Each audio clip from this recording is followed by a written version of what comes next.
For 7 long years, the people of Israel suffered under the cruel hand of the Midianites. Their crops were destroyed, their livestock plundered, and their spirits crushed. Despair settled heavily upon the land, a constant shadow over their lives. They cried out to the Lord, their only hope in such dire circumstances.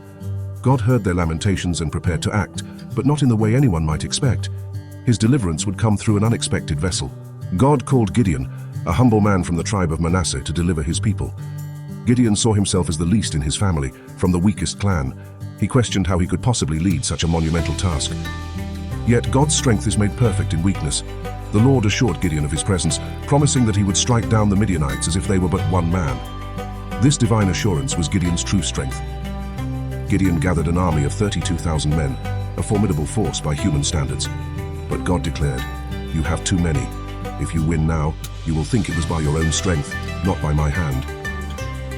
First, all who were afraid were sent home.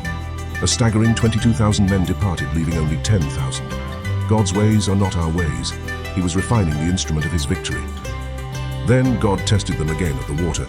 Only those who cupped water to their mouths with their hands were chosen. This final test reduced the army to a mere 300 men. Now just 300 stood ready, armed not with swords but with trumpets, empty jars, and hidden torches. This small, seemingly ill-equipped band was God's chosen instrument. They surrounded the vast Midianite camp under the cover of night.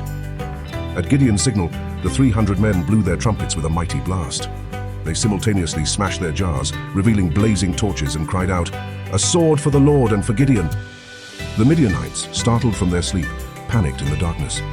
They turned their swords on each other, fleeing in utter confusion. A vast army was defeated without a single sword being raised by Israel. Victory came not from human might or overwhelming numbers. It came from trusting God's plan, even when it defied all human understanding. This timeless story reminds us that true strength lies in obedience and faith.